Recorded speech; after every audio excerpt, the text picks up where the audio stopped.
jirtu dhaggeeffattoota keenya nageenyi kiyya bakka jirtan hundattuu isin haa ga'u warri Oromiyaa keessa jirtan warri biyya alaa jirtan biyya Arabaatis ta'ee biyya Awurooppaa biyya Ameerikaa keessas warri jirtan keessanuyyuu bakka jirtanitti nageenyi kiyya isin haa ga'u. Maqaan kiyya Birhaane Masqal Abbabee Sanyii jedhama. Anan aladhee guddadhe Arsiitti kutaa tokko hanga kutaa 12tti anan baradhe Arsumatti saniin booda immoo Addis Ababa Yuunivarsiitii yookaan Yuunivarsiitii Finfinnee seenee seeraniin eebbifamee jira. Ergan achi eebbifameen booda abbaa murtii mana ol'aanaa ta'ee hojjedhee jira. Saniin booda immoo ministeera dhimma haajaa alaatitti gorsaa seeraa ta'ee hojjedhee jira. Ergan achi immoo gaaga ta'ee gorsaa seeraa ta'ee hojjedheen booda New Yorkitti mootummaa waliigalaniitti dhaaba mootummaa waliigalaniitti gorsaa seeratii fi dippiloomaata ta'ee hojjedhee jira. Biyya amma hanan jiraadhu biyya Ameerikaati. Biyya kana ergan dhufee ammas barumsa kiyyatti fufee seeran digrii lammaffaatii fi digrii sadaffaa biyya kanatti baradhee jira jechuudha.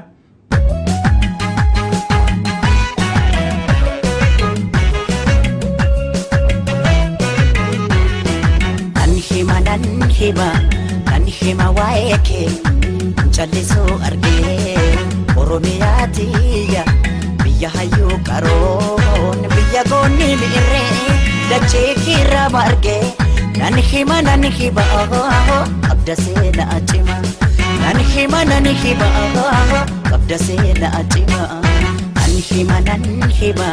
nan hima waa'ee kee callisuu argee Oromiyaatiyya biyya hayyuu qaroon biyya goonni mi'irree dachee kiirraa margee nan hima qabda seenaa cima nan hima qabda seenaa cima.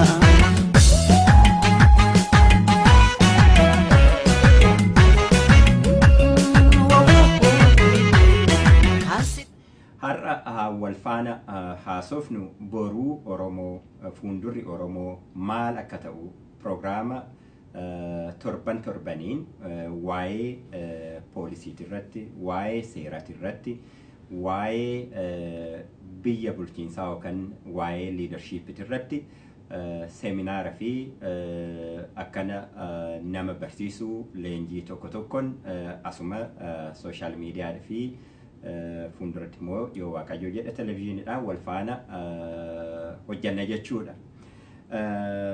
Odoon pirogiraaman har'a yookaan wannan har'a barsiisuudhaaf isin beeksisuudhaaf qopheessetti odoon hin ce'in wanna tokkoon godhuu barbaada ji'a kurnan darbe kana keessatti bakka Oromiyaa guutuu keessatti nama baay'eetu du'e. Nama kumaa olutti du'e warra ijoolleen jalaa du'an warra abbaan jalaa du'e warri haati jalaa duute bakka jirtanitti gaddi kiyya akka isin ga'uun gaafadha kabajaan gaafadha waaqayyo isin haa jajjabeessu nus isin faana jirra pirogiraama kana sanan calqabeef tokko dhiigni ijoollee keenyaa dhiigni obboleeyyan keenyaa dhiigni uummata keenyaa Uummanni Oromoo akka abbaa biyyaa ta'u, uummanni Oromoo lafa isaati irratti akka jiraatu, uummanni Oromoo abbaa qabeenyaa akka ta'u godhuudhaaf wanna ta'eef hojjaan har'a hojjedhu kuni tokko deebiin uummatni Oromoo kumaatamaan itti du'an kuni akkaataa inni fiixa ba'u godhuudhaaf jechuudha. Kanatti aansee nama kuma baay'eedhaan lakkaa'amutu iyyuu mana hidhaa jira. Uummanni keenya mana hidhaa jiru kun keessattuu mootummaan Itoophiyaa harka tokkoon gaafiin Oromoo abbaa biyyummaa gaafiin Oromoo abbaa qabeenyaa ta'uu gaafiin Oromoo biyya Itoophiyaa jedhamu san keessatti gahee argachuudhaaf godhaa jiru warraaqsi uummanni keenya godhaa jiru akka jirutti barbaachisaadha jedhee ergaa afaaniin haasa'uu harka biraatiin immoo uummata keenya hidhaa jira uummata keenya ajjeesaa jira bakka uummata Oromoo bu'ee raawwadhee hunda keessanuyyuu bakka jirtan hundatti bakka bu'ee raawwadhee uummata mootummaa Itoophiyaa gochaa kanarraa akka dhaabbatuu fi warra hidhaa jiran hunda isaaniituyyuu akka atattamaan hiikuun gaafachuu barbaada. Kanaafuyyuu bakka jirtanitti warri namni jalaa du'e, warri namni jalaa hidhame, warri biyyaa baatan, warri hiyyummaadhaan odoo jirtanuu dhaabbataan akka duutan taatan bakka jirtanitti jajjabinyi waaqaa isin faana haa ta'u, waaqayyo isin jajjabeessu, nus immooyyuu warri ala jirrus warri biyya jirrus uummata keenyaaf rakkina kana keessaa baasuudhaaf hojjechuu nurra jira yaada jedhuun pirogiraamni kun isaan qophaa'ee gara sittiin ce'a jechuudha. Bakka amma jirru kanatti uummanni Oromoo haga har'aatitti rakkina baay'ee keessa darbee jira. Gaafii guddaan rakkina keessa darbine rakkina akkamiiti jennee walitti haasa'uu duwwaa odoo hin ta'in kanaan booda hoo maal goona, boruun Oromoo maal fakkaachuu danda'a, eessaa kaanii garamitti deemuu dandeenya, maal godhuu dandeenya jedhu sani wal faana akka deebifnuufi han pirogiraamni kun qophaa'ee jechuudha. Gara poolisiitiin, gara seeratiin, gara mooyyuu akkana biyya bulchiinsan maal godhuu dandeenya jedhu irratti haasofna jechuudha. Kana fuuldura keenya yoo haasofnu gaafii ciccimoo saditu kaa jechuudha. Yookaan immoo ijoo dubbii sadi irratti xiyyeeffanneet of gaafachuun irra jira jechuudha. Inni tokkoffaan Oromoon akkamitti ofii isaatiif of bulcha, lafa isaa dhuunfatee, qabeenya isaa dhuunfatee, aadaa isaatiin, afaan isaatiin akkamitti ijoollee isaatiin, beekaa isaatiin, guddaa isaatiin akkamitti of bulchuu danda'a. Nama kun nu keessaa lallaaftuu fi hattuu sobduu ummata keenya keessatti hundee hin qaamne, ummata keenya keessatti magarre yookaan ummata keenya keessaa lallaaftuu nutti erganii ummata keenya saamsisuu, ummata keenya hiisisuu, ummata keenya ajjeechisuu odoo hin ta'in ummanni keenya of danda'ee akkamitti of bulchuu danda'a han jedhu gaafii isa guddaadha jechuudha. Isa duraati. Yoo gaafii kana deebifne duwwaadhaan kaanitti ce'uu dandeenyu jechuudha. Gaafiin inni lammataa ummata sabaaf sablammii Itoophiyaa keessa jiran faana akkamitti biyya san keessa biyya san bulchuu dandeenya jechuudha. Jara kaan wajjin akkamitti buluu dandeenya, jarri kun faana buluu barbaade jechuudha. Biyya san immoo akkamitti wal faana bulchina. Kana yoo jennu Oromoon biyya san keessatti, biyya Itoophiyaa keessatti ummata bal'aadha, ummata guddaadha, lafaanis ta'ee baay'ina namaatiinis, qabeenyanis ummata guddaadha. Qabeenya keenya kana, baay'ina keenya kana, bal'ina keenya kana irratti wal ijaarree tokko taanee yaada tokko horannee biyya san keessatti gaheen Oromoo haga bal'ina isaa, haga guddina isaa, haga baay'ina isaa akkaataa inni itti ta'u irratti maal yoo goone, akkamitti yoo goone bakka kanatti biyya kana keessatti sadarkaa dura taa'aa taphachuu dandeenya yaada jedhu irratti mari'anna jechuudha. Gaafin inni lammataa. Gaafin inni sadaffaa biyya Itoophiyaa jedhamu san keessatti biyyooleen ollaa keenyaan Afrikaa keessa jiran diinagdeedhaan, politikaadhaan yookaan siyaasadhaan akkasumas immoo nagaa naannoo san jiru irratti intrastii hin qabanii, fedhii hin qabanii.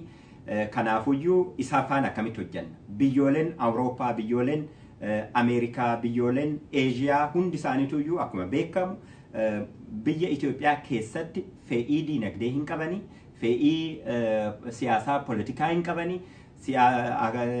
Naannoo san keessatti immoo nageenyi naannoo sanii akkamitti eeggama yaada jedhu irratti fedhii guddaa qaban jechuudha. Oromoon Itoophiyaa keessatti uummata bal'aa yoo ta'e, uummata guddaa yoo ta'e, qabeenyanis baay'ina lafaatiinis yoo ta'e guddaadha yoo jennu maal jechuudha?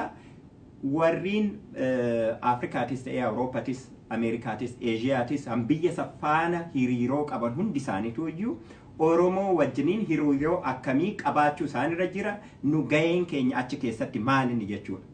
Akkuma biyyaatitti yoo fudhanne biyya keessatti, biyya san keessatti yoo guddaa taane hiriiroo biyyawwan kana hunda wajjin goonu addaan baafannee beekuu nurra jira jechuudha.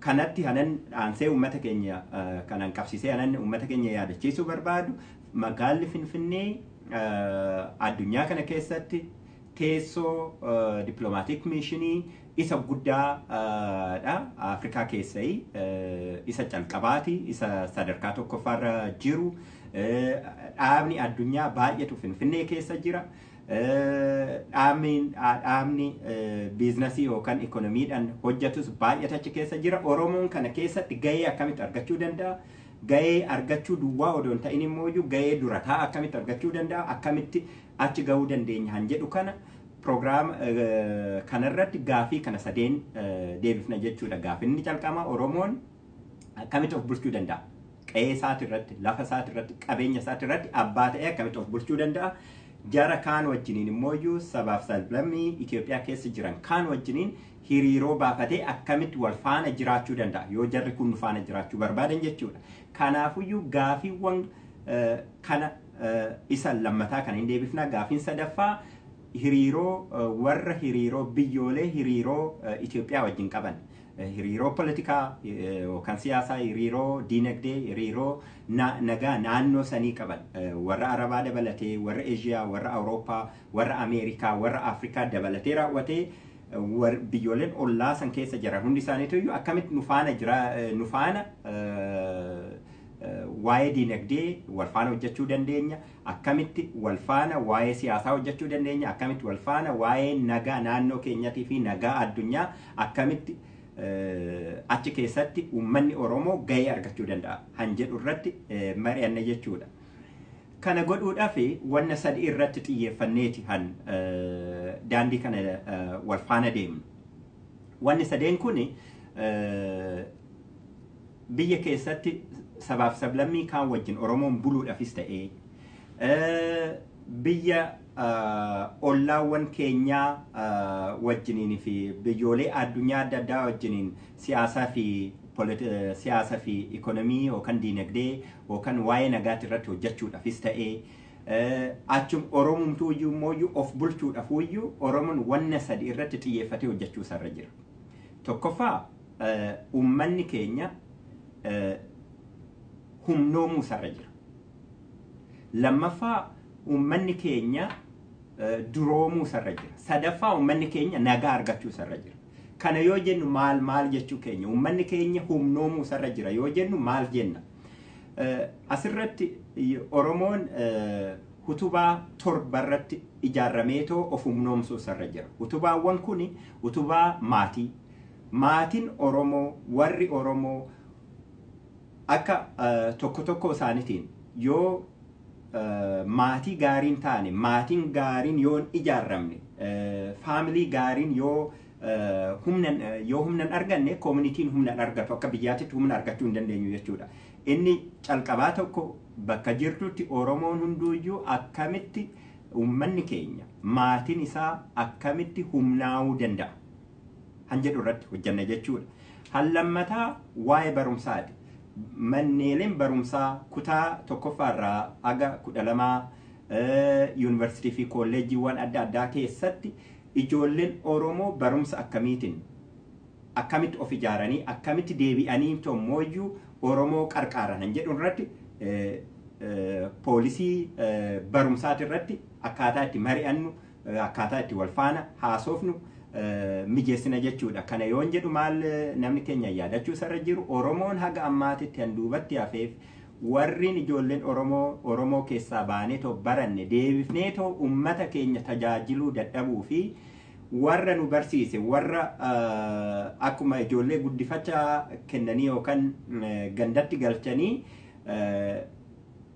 waa'ee gandaa maqaa biyyaatiin waa'ee gandaa waa'ee ormaati malee waa'ee alagaat dalagaa turre malee deebifneetoo bakka keessaa baanetti ummata keenya ijaarree ummata keenya qabeenyaan ijaarree ummata keenya sadarkaa adda addaatiin ijaarree raawwannee humnoomsuu hin dandeenye jechuudha amma achitti rakkinni kanaan dura ummata keenya keessatti qunname suni akka nutti hin deebine malaa fi poolisii itti aanu wal faana asirra kaanee maal godhuu dandeenyan jedhu yaanna jechuudha inni sadaffaan utubaan sadaffaan uummanni keenya irratti humnaa'uu sarra jiru waa'ee Oromoo humnoomsuu taasifna jechuudha mannooleen amantii akkamitti uummata Oromoo yoo lafa kanarra yoo jiraatu akkamitti tajaajiluu danda'an akkamitti Oromoodhaan ijaarramanii Oromoon bakka bu'ee uummata keenya rakkina uummata keenya dhuunfanis ta'ee akka mooyyuu communitytti akka biyyaatitti rakkina nu qunnamu akkaataa itti isaan itti hiikuu danda'an irratti ijoolleen keenya achi keessa seenanii namni keenya achi keessa seenee dhaabboleen amantaa namni wanna fe'e amanuu hin danda'a. Waa'ee kana amanaa san amanaa miti ani jechaa jirru warri kiristiyaana taatan manni kiristiyaanotaa beeta kiristiyaanonni yookaan manni amantii biyya san keessa jiran warri islaama taatan manni amantii biyya san keessa jiru warri waaqeffataa taatan manni amantii biyya san keessa jiru akkamitti Oromoo humnoomsuu danda'a han jedhu irratti wanna tokko lafa keenyarraa wanneetoo irratti mari'anna jechuudha. Afraffaa waa'ee bulchiinsa biyyaati irratti uummanni keenya humnoomsa irra jira. Oromoon ofiin of bulchuu danda'u irra jira. Ijoolleen Oromoo, barataan Oromoo, poolisiin Oromoo, wataaddarri Oromoo, nagaa Oromoo akkaataa inni itti eeguu danda'uu fi maaliif akka jiraachuu irra jiru, uummata isaatiif akka jiraachuu irra jiru, qabeenya uummata isaatiif akka responsibilitiin yookaan han isarraa eegamu sadarkaa tokkoffaa irratti uummata isaa bakka bu'ee uummata isaatiif dhaabbachuu akka ta'e akkaataa inni itti baruu fi warri mootummaa keessa hojjetan Oromoo irratti hojjechuu odoo hin ta'in akkamitti Oromoodhaaf hojjetanan jedhu irratti yaada tokko kaafnee akka poolisiititti wal faana haasofna jechuudha. Addaan qoqqoonnee wanni kun yoo nama jedhu dhiphaa fakkaata garuu wanna bal'aadha jechuudha. Inni shanaffaan waa'ee miidiyaati. Manni Oromoo gaazexaan biyya sanitti maqaa Oromoodhaaf ga'u hin jiru. Reediyoo fi televizyiiniin han dhuunfaa waa'ee Oromoo irratti dabarsinee Oromoo ittiin barsiifnu baay'een jiru. Kana akkamitti baay'isuu dandeenya? Roolii kana akkamitti babal'isuu dandeenya? Hanuman amma godhu kanaayyuu namni baay'een akkanumatti hunda keessaa dandeettiin hin jira. Hunda keessaa fe'iin uummata qarqaaruu, uummata isaa qarqaaruu hin jira. Kana akkamitti bakkaan geenya han jedhu akkamitti uummata keenya miidiyaalee adda addaa reediyootis haa ta'u, gaazexaatis haa ta'u, televizyiinitis haa ta'u, mana barumsaatiin seeminaara fi barumsa akka adda addaa bakka jirrutti uummanni hanbahaa, handhiyaa, hankaabaa, hankibbaa, eddugaleessaa hundi isaatuyyuu of ijaaree akkamitti informationii biyya keessa jiru akkamitti walii hiruu danda'a waa'ee qabeenyaati irratti, waa'ee diinagdeeti irratti, waa'ee barumsaati irratti, waa'ee fayyaati irratti rakkina Oromoo hiikuudha akka miidiyaan baay'ee barbaachisaa waan ta'eef kanas akkaataa itti ijaaruu dandeenyu irratti mari'anna jechuudha. Inni jahaffaan waa'ee aartii fi intarteeyinmentiiti. Akkuma beektan warreen ijoolleen keenya han sirban han si'ilii adda addaa kaasaniitoo suuraa adda addaa kaasanii aadaa keenya ittiin babal'isan warreen matsaafa barreessan warreen akkana kitaabolee adda addaa nama keenya han darbee isaan dhufu isaan fuulduraatis an uummata keenya ittiin barsiisan akkamitti kana ijaaruu dandeenya. Oromoon akkaataa amma jiru kanatti cultural centerii magaala aadaan Oromoo itti dagaagee afaan Oromoo itti dagaagee namni Oromoo itti dagaagee magaalli kun dhugaadhaan keenya jedhu magaalolee baay'een Oromiyaa keessa odoo jiraatanuyyuu magaaloleen baay'een aadaa Oromoo calaqqisiisaan jiranii akkamitti aadaan Oromootii fi aartiin Oromoo eenyummaan Oromoo Finfinnee dabalatee akkamitti achi keessatti calaqqisuu danda'a. Poolisii akkamitti nu qarqaara, seera akkamitti nu qarqaara, liidarshiipii akkamii yoo arganne kanarratti bakka tokko geenyaan jedhu irratti poolisii kana seera toora kana jiruun sirriitti irratti mari'anna jechuudha. Inni dhuunfatii fi inni torbaffaan utubaan torbaffaan uummata keenya humnoomsuu danda'u diinagdeedha. Diinagdee irratti uummanni keenya qabeenya lafa isaatirra jiru, qabeenya beekumsa uummata keenya keessa jiru, qabeenya hariiroo uummata biyya san keessa jira wajjin godhu irratti biyyoolee addunyaa wajjiniin hariiroo qabu irratti hundaa'ee raawwatee uummanni keenya akkamitti diinagdeedhaan qabeenyaan akkamitti daraaruu danda'a, akkamitti guddachuu danda'a, akkamitti bakka tokko ga'uu danda'a han jedhu Oromoo akkamitti hunnoomsina han jedhu kana utubaa torban kanarratti ijaarree raawwanneetoo namni hunduuyyuu akkaataa qooda itti fudhachuu danda'u irratti maal godhu akkanarra jiru torban torbaniin walitti deebinee ani irratti haasofnu jechuudha. Oromoo humnoomsuun inni kaayyoo tokko jechuudha pirogiraaman ani calqabaa jiru kana keessatti. Kaayyoon inni lammataa Oromoo duroomsudha. Oromoon akkaataa sadiitti duroomuu isarra jira. Tokkoffaa namni isaa yaada fi beekumsaan of baruudhaan ija banachuudhaan waa arguudhaan duroomuu isarra jira. Kanarratti wanni guddaan maalinni namni keenya eessaa kaanetti eessa geenya han jedhu sani sirriitti hubatee baruu isarra jira jechuudha. Pirogiraaman amma calqabe kanarratti ilaalcha keenya fuundura keenya eessa ga'uu akka dandeenyu tokko tokko wal faana haasofna jechuudha. Kanaafuyyuu uummata keenya beekumsaan of baruudhaan aadaadhaan neetworkii yookaan qunnamtii inni biyya keessattis ta'e biyya alaatitti qabu tolchuu irratti ijaaruu irratti Oromoon akkuma jirutti wal qarqaaruudhaan akkamitti akkuma amma biyya keenya keessatti uummata kaan maqaa dha'uun barbaadu warri wal qarqaaranii wal faana ta'anii wal ijaaranii too durooman hin beekna. Uummanni keenya akkamitti wal qarqaaruu danda'a? Akkamitti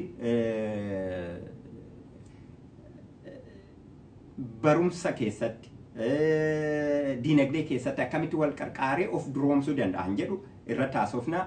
Durummaan lammataa durummaa biyyaati. Biyya Oromoo keessatti dhuunfaadhaan namni tokko tokkoon duroomuu duwwaa odoo hin ta'in akka communitytitti akka biyyaatitti akka uummataatitti yoo wal faana duroomne malee yoo wal faana wal deemne malee tokko nu keessaa ba'eetoo yoo wanna duroomu ta'e wanna fiixa ba'uu miti. Warruma wal ijaareetu warruma wal qarqaareetu boru namticha san yookaan faamilii beetasaba san irraa fudhateetu deemuu danda'a jechuudha. Kanaafuyyuu uummanni keenya wal qabatee akkamitti durooma han jedhu jechuudha. Durummaa dhuunfaa, durummaa akka communitytitti, durummaa akka biyyaatitti akkamitti uummata keenya sadarkaa sadeen kanarratti xiyyeeffannee duroomsuu dandeenya jechuudha. Durummaa kana yoo haasofnu hanarra ittiin jiraannu duwwaa odoo hin ta'in dhaloota dhufutti darbuu danda'u akkamitti yaaduu dandeenya. Dhaloota dhufutti hiyyummaa odoo hin ta'in durummaa akkamitti dabarsuu dandeenya. Dhaloota dhufutti wallaala odoo hin ta'in beekumsa akkamitti dabarsuu dandeenya.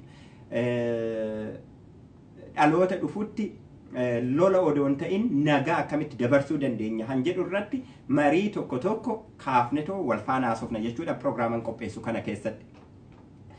Inni sadaffaan uummanni keenya barbaadu irran deebi'ee amma tokkoffaa humnaa'uu isarra jira, lammaffaa duroomuu isarra jira, sadaffaa nagaa argachuu isarra jira. Nagaa han jennus wanna sadii irratti hundeeffama. Tokkoffaa nagaa namummaa argachuu isarra jira. Akka nafseedhaan jiraachuu isarra jira. Ajjeechan Oromoo dhaabbachuu isarra jira uummata Oromiyaa keessatti. Nagaan uummanni du'aa, namni keenya hidhamaa, namni keenya buqqaa, nageenyi hin jiru. Kanaafuu uummanni keenya akkamitti nagaa argachuu danda'a? Akkamitti nafseedhaan jiraachuu danda'a? Han jedhu irratti sirriitti mari'anna jechuudha. Nageenyi lammataa nagaa biyyaati. Nagaa biyyaa uummanni Oromoo kaabaaf kibbatti, lixaa fi dhiyatti, bahaa fi dhiyatti akkamitti wal ijaaree nagaa argachuu danda'a. Bal'inaan immoo biyya san keessatti warra ollaa keenyaa wajjiniin sabaaf sablammii ollaa keenya keessa jiran wajjiniin akkamitti nagaan jiraachuu dandeenya? Maal godhu nurra jira? Han jedhu san sirriitti mari'anna jechuudha. Isa duwwaa miti biyyoolee Afrikaa keessa jiran biraa biyyoolee addunyaa wajjiniin keessattuu akkan irranatti jedhetti warri hiriiroo Itoophiyaa wajjin qaban keessatti gaheen Oromoo nagaa naannoo saniit irratti nagaa biyya Itoophiyaa keessa jiruu fi nagaa naannoo san jiru keessatti gaheen Oromoon qabu akkamitti guddachuu danda'a? Addunyaa keessatti bakkeen Oromoo, beekumsi Oromoo warri biyya san dhufan Oromoo dagatanii odoo hin ta'in ummata guddaa, ummata bal'aa, ummata humna guddaa qabu ta'ee akkamitti itti fufuu danda'a, akkamitti nu faana hojjechuu danda'an han jedhu irratti mari'anna jechuudha. Kanaafuyyuu walumatti qabaadhaan gaafii gurguddaa saditu jira. Gaafii gurguddaa sadeen saniin deebifna jechuudha. Gaafiin inni calqabaa Oromoon akkamitti abbaa biyyaa ta'ee, abbaa qabeenyaa ta'ee of bulchuu danda'an jedhu tokko. Gaafiin lammataa guddaan Oromoon bakka jirutti, han biyya keessa jirus, han biyya alaa jirus irratti mari'ateetoo gara fuulduraatti deemuu danda'u. Warri pirogiraama kana immoo nafaana duuka buutaniitoo xiinxaltan han irratti mari'annu akkamitti biyya san keessa sabaaf sablammii biyya san keessa jiran wajjiniin akkamitti hiriiroo tokkoon wal kabanyee wal faana jiraachuu dandeenya. Odoo kun hanumna qabu, hanumna hin qabne odoo miidhin akkamitti tokko tokko odoon saamin, tokko tokko odoon buqqisin akkamitti wal faana jiraachuu danda'an jedhu san yaada san irratti, poolisii san irratti seera akkamitti akkasitti wal faana nu jiraachisuu danda'a. Poolisii akkamitti akkasitti wal faana nu jiraachisuu danda'a. Isa godhuudhaaf immooyyuu bakka bu'oonni keenya, beektonni keenya maal yoo godhan rakkina kana hiikuu dandeenya han jedhu deebifna jechuudha. Inni sadaffaan biyyoolee Afrikaa dabalatee biyyoolee addunyaa han Awurooppaatis, han Afrikaatis, han Eeshiyaatis akkamitti jara kana faana hiriiroo diinagdeetiin, hiriiroo siyaasaatiin, hiriiroo nagaatiin wal faana jiraachuu dandeenya han jedhu deebifna jechuudha. Kana godhuudhaaf akkuma duratti jedhe wanna sadii irratti xiyyeeffanna. Hojjaan nu hojjannu hunduuyyuu, mariin nu asitti goonu hunduuyyuu Oromoon bakka jirutti akka godhu sananaa'u wanna sadeen kana. Tokkoffaa Oromoo humnoomsuudhaaf hojjechuu isarra jira. Lammaffaa Oromoo duroomsuudhaaf hojjechuu isarra jira. Sadaffaa Oromoo nagaa isaa eeguudhaaf, Oromoon akka nagaa argatu, nagaa dhuunfaa, nagaa akka biyyaatitti, nagaa akka addunyaatitti akkamitti argachuu akka danda'u, rooliin Oromoo, bakkeen Oromoo maal akka ta'u irratti mari'anna jechuudha. Kanaafuyyuu har'a pirogiraama kana wannuman yaadaa jiruu fi karoora ittiin deemnu isin beeksisuudhaaf hin qopheesse asumarratti xumuraa bakka jirtanitti wanna na dhaggeeffattaniif kanaan booda immoo torbanitti aanu kanumarratti hundoofnee raawwannee keessattuu sochii amma jiru biyya keessa jiru, biyya alaatis jiru walitti qabnee akkamitti garamitti deemaa jirra, maal godhuu nurra jira, uummanni keenya maal kaasaa jira han jedhu irratti deebii akkaataa itti argannu torban itti dhufu walitti deebinaa. Kanaafuyyuu wanna dhaggeeffataniif kanarratti immoo yaada keessanis fuulduratti babal'iftanii social miidiyaadhaan hanama wal argaa jirru achuma irratti akka yaada qabdan akka naa kennitanii sin gaafadha. Wanna dhaggeeffataniif galatooma, akka na dhaggeeffattan Waaqayyo isin dhaga'u. Bakka jirtanis naganaa ta'a. Pirogiraama keenyanarraa asuma kanumarratti xumurra jechuudha. Galatooma. Thank you.